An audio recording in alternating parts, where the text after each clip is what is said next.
Et moi, ces derniers temps, j'ai vu 2 films qui sont basés un peu sur le même rêve de citadin, c'est-à-dire de vivre à la campagne pour avoir de l'espace, de l'air pur, etc. Tout ce que les gens ont pu vivre avec le confinement, voilà, ça sert pour synopsis, pour faire des films. Alors le premier que j'ai vu, ça nous raconte l'histoire de Franck, un néo-rural, qui ne rêve plus que de se retrouver le week-end dans le Limousin pour s'occuper de sa propriété de 5 hectares. C'est le titre de ce film. Alors il travaille lui dans un labo, sa femme est hôtesse de l'air. Et ce qui va déclencher un petit peu le film, c'est que Franck va avoir des soucis de voisinage avec son voisin qui lorgne ses terres, qui lorgne sur ses 5 hectares de terre pour y faire paître ses vaches comme il l'a toujours fait. Donc lui, Franck, n'est pas d'accord, il veut lui-même pouvoir s'occuper de ses terres. Et pour s'occuper quand même de 5 hectares, c'est pas avec une petite binette qu'on va pouvoir s'en occuper. Alors, de quoi il va avoir besoin notre Franck ? C'est d'un tracteur. Donc le film va nous raconter comment, après avoir acheté son tracteur d'occasion, il va devoir refaire la route qu'il sépare de sa propriété. 100 bornes en tracteur, donc à 20 km/h de moyenne. Donc normalement, ça pourrait faire 5 heures. C'est un rêve de gosse, Qui est-ce qui n'a pas rêvé, surtout les garçons, de conduire un tracteur ? Moi, à titre personnel, j'en ai conduit un dans les Charentes, ça devait être il y a longtemps. Je sais plus ce que c'est. John Deere.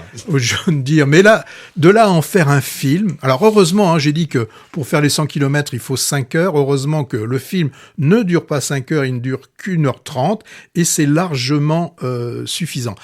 Avec un principe, une idée de base aussi ténue que celle-ci, David Lynch nous avait proposé dans son histoire vraie, c'était celle d'Alvin Strait qui avait plus de 70 ans, qui après une mauvaise chute, il voulait aller voir son frère qu'il n'avait pas vu depuis longtemps, il était moitié fâché, et n'ayant pas les moyens de conduire, le seul moyen qu'il avait trouvé, c'était d'aller faire plusieurs centaines de kilomètres sur une tondeuse autotractée, et ça en avait fait un film, un road movie qui était assez intéressant. Ici, avec 5 hectares, pour moi, ça a été qu'ennui, un scénario sans idée, alors des acteurs mais peu crédibles, surtout celui, j'ai pas noté le nom de celui qui interprète le voisin paysan. Alors, certains vont nous dire, oui, mais c'est un film sur les rapports néo-ruraux. Tu parles, c'est creux, c'est vide. Moi, je vous dis, passez votre chemin. Et je pense que là, Lambert Wilson, il a dû faire ça certainement pour payer ses impôts. Mais alors, tu m'expliques. Moi, j'ai pas vu, mais tu me donnes guère envie de le voir. Pourtant soutenu par l'AFCAE, l'Association française de cinéma d'ARSC, et assez bonne critique.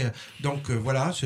Alors, moi, ce que je regarde assez souvent, c'est que je vais faire un tour sur Allociné. Et je regarde ce qu'en pensent les vrais spectateurs, ceux qui vont voir. Et bien là, c'est un film qui arrive tout juste à 2,5. Ouais, mais tu sais que ça peut être bidonné, ces petites étoiles. Oui, je sais bien, mais on arrive quand même à décoder ce qui est le vrai du faux. En Corée du Nord, ils tapent sur les petites touches, non ? Mais non, parce qu'il faut écrire. Ils écrivent quelque chose.